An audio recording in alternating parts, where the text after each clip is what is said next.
When we think of the Wild West, it's easy to picture a dusty town where gamblers and cowboys mix in noisy saloons. But what most people don't realize is that behind the poker tables and the clinking glasses, there was a strong female presence shaping that region. These were the madams, women who ran brothels and saloons, managing lucrative businesses and earning either respect or fear from those who crossed their paths. These women weren't just in charge of keeping order among their employees. They also handled debts and rivals with a firm hand, and sometimes with brutal force. Their striking appearance and years of experience gave them a position of power, one that often translated into piles of money. Today, we're taking a closer look at the daily lives of these women who left their mark on the history of the West. Before we dive into the details, don't forget to subscribe to the History and Photos channel and drop a comment telling us which historical era or event fascinates you the most. Now get ready. It's time to uncover the world of the madams and understand why they were so influential in a land defined by struggle and survival. Let's go back to a time when the idea of creating a professional profile on an online platform wasn't even a thing. Back then, job opportunities for women were scarce, and many turned to a path that, while controversial to some, proved to be highly profitable: becoming a madam. The interesting part is that despite social judgment, these women found ways to achieve financial independence that was nearly impossible through other means. Maddie Silks and Jenny Rogers were standout examples. They reinvested their earnings to expand their businesses, influence politicians, and give a more respectable appearance to their line of work. In 1885, Maddie even managed to get a liquor license, something rare for that type of business at the time. Meanwhile, Jenny used some of her profits to invest in irrigation infrastructure and the construction of reservoirs in Denver, which brought her even greater financial returns. Another notable figure was Dolores Jara in Helena, Montana. She had so much capital that she lent money to other women, helping them start or sustain their own businesses. On top of that, many madams diversified their investments, buying properties, running stores, and taking advantage of various opportunities that came their way. Many brothel owners, known as madams, started out working as ladies of the night, some even while managing their own establishments. This first-hand experience gave them a sharp understanding of the industry's challenges, as well as valuable skills for handling both clients and employees. At the time, prostitution was heavily condemned by society, and women in the profession were given derogatory nicknames like soiled doves. These labels reinforced prejudice and made the environment even more hostile. Among the standout madams, Dora Dufresne made a name for herself as both a prostitute and a performer before opening several saloons and cabarets in South Dakota in the late 1900s. Her success wasn't by chance. She combined creativity and experience to build a thriving business. Another notable figure was Maddie Silks, who declared herself the youngest madam in the West at just 19. She was seen as a true phenomenon for stepping into a leadership role at such a young age. Other names like Jessie Reeves and Laura Evans also made an impact. Drawing from their backgrounds as ladies of the night, they ran their establishments with a firm hand, standing out for their no-nonsense approach and zero tolerance for disrespect. In the Wild West, showing off wealth and prestige was key to staying on top in the entertainment business. Madams who ran high-end brothels and boarding houses displayed their power by dressing in fine clothes and wearing dazzling jewelry. This image helped build a reputation of luxury, attracting wealthy clients and solidifying the status of their establishments. Jessie Reeves, for example, paid special attention to how his employees presented themselves. He insisted that they always looked impeccable, wearing hats, shoes, dresses, and gloves that exuded sophistication. To maintain this standard, he even lent them money to invest in elegant outfits, ensuring the polished look that became his trademark.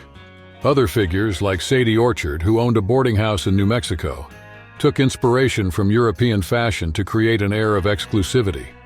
Meanwhile, Pearl DeVere, a former seamstress from Cripple Creek, Colorado, used her tailoring skills to design eye-catching outfits, and even rode through the mining camps in a decorated carriage. Every detail of their appearances turned everyday life in the West into a spectacle of glamour and extravagance. In the Wild West, dusty streets and bustling saloons set the stage for a business that thrived amid the fight for land and wealth. While some condemned the entertainment houses, many communities, including certain Native American tribes, recognized that they played an important role in the region. The madams, always alert to demand, saw a lucrative opportunity. Gertrudis Barcello, better known as Madame Toules, was one of these bold businesswomen. A passionate gambler with a confident attitude, she gathered the resources she needed to open her own establishment in New Mexico in the mid-19th century. Toules didn't hesitate to use her charm to attract powerful men, securing the capital necessary to build her businesses and ensure their success. Many women who rose to the rank of madam had backgrounds that society knew little about. Some had once worked in the very same beds they now managed, while others still entertained select clients. This exclusive group, made up of influential men and high society figures, offered more than just money. Sometimes their payments came in the form of favors and connections. As a result, madams earned respect and expanded their networks. One of the most well-known names in this elite circle was Belle Brezing from Lexington, Kentucky. She only accepted men of status, including military officers and powerful businessmen. Her reputation spread far beyond Kentucky, and she later became the inspiration for the character Belle in Gone with the Wind by Margaret Mitchell. Running an establishment like this wasn't just about fulfilling desires. It was about influencing decisions and keeping doors open in the right places. This mix of pleasure, secrets, and power made some madams highly respected and deeply feared. They had a clear strategy to keep their businesses from being shut down, keeping the community happy. Many madams funded social projects, paying for uniforms and school supplies for underprivileged kids, or donating books to the local library. But the recognition wasn't always genuine. Some institutions accepted their donations but refused to let them attend events or conveniently forgot to publicly acknowledge their contributions. Still, the madams kept giving, knowing that goodwill could help protect them from trouble. Some even made sure to pay their taxes on time just to keep everything running smoothly. Madam Jessie Reeves was a prime example of generosity. Besides regularly donating money, she also provided blankets and food to firefighters who worked to protect the city from devastating fires. But being generous didn't mean being weak. When problems arose, madams often took matters into their own hands. Cad Thompson, who ran a brothel in Virginia City, Nevada, was known for her fiery temper. She kept her place open 24/7 and had gotten into fights with both clients and employees.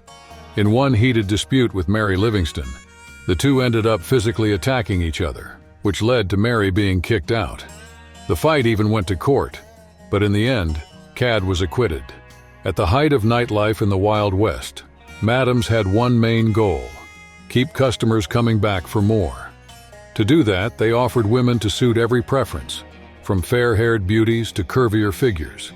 The idea was to make every man feel like he was exactly where he belonged, with plenty of booze, good music, and an atmosphere that went above and beyond expectations. A big part of their success also came down to the decor. A well-lit saloon with high-quality furniture and spacious rooms made all the difference when it came to impressing guests. With a touch of elegance, visitors were led to believe they had stepped into an exclusive world where luxury and pleasure went hand in hand. One madam who stood out in this scene was Jenny Rogers, known as the Queen of the Row in Denver, Colorado. Her establishments were famous for their extravagant details. Heavy curtains, grand chandeliers, and lavish furnishings created an experience unlike anything most had ever seen. With her unique approach to business, Jenny became a legend, and her reputation spread from town to town.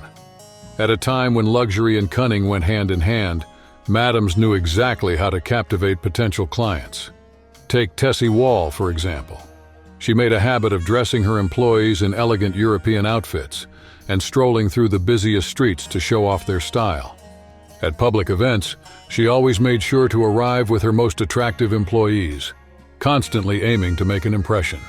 This approach caught the attention of Jessie Heyman, who decided to copy her strategy and start showing up at the same places with her own group of women.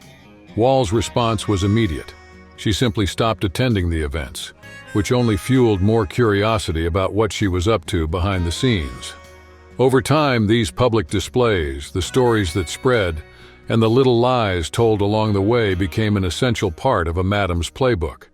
When seduction wasn't enough, other tactics came into play. Jenny Rogers, for instance, turned to blackmail to make a serious profit. She threatened to expose a local politician who was a regular at her establishment and, in exchange for her silence, walked away with $17,000. That was just one of the many ways madams secured power and kept their high-paying clientele in check. In the Wild West, many women who ran brothels also had unconventional family lives. Maddie Silks, for example, went through several marriages over the years and even adopted the daughter of one of her lovers, a man named Court Thompson. In Boulder, Colorado, another madam, Sue Fee, left behind a young child when she passed away in 1877, showing just how often these stories were filled with personal challenges. Further south in Texas, Mary Elizabeth Libby Haley Thompson earned the nickname Squirrel Tooth Alice because of her prominent teeth. She had 9 children during her marriage to William Texas Billy Thompson, though at least 3 of them were fathered by other men. This just highlights how complex family relationships were for these women, who had to balance running their businesses with raising their kids. The big question is, did any of her children inherit the famous squirrel teeth? Unfortunately, there's no record confirming or denying it. What remains are the stories of bold choices and unusual family ties, all set against the backdrop of a time in history known for its contradictions. In the 19th century, many women found themselves working in brothels without actually getting paid for their services. The madams provided them with a room and meals but kept all the money that came in, justifying it as a way to cover daily expenses. If a client paid $5, that was considered enough to cover the night's costs, and the worker saw little to none of the rest. Those who managed to keep any extra money often spent it on basic necessities like clothes and food. But the system didn't stop at just room and board. Madams also made money from gambling tables and selling alcohol. Some hiked up liquor prices by more than half or watered down drinks to increase their profits. Waitresses earned commissions, but most of their earnings ended up back in the madam's hands, supposedly to cover clothing or other expenses. In some places, there was even an incentive to squeeze extra cash out of customers who drank too much and passed out, leaving them broke by morning. This was the harsh reality for many women, working night after night with no real guarantee of financial security or protection.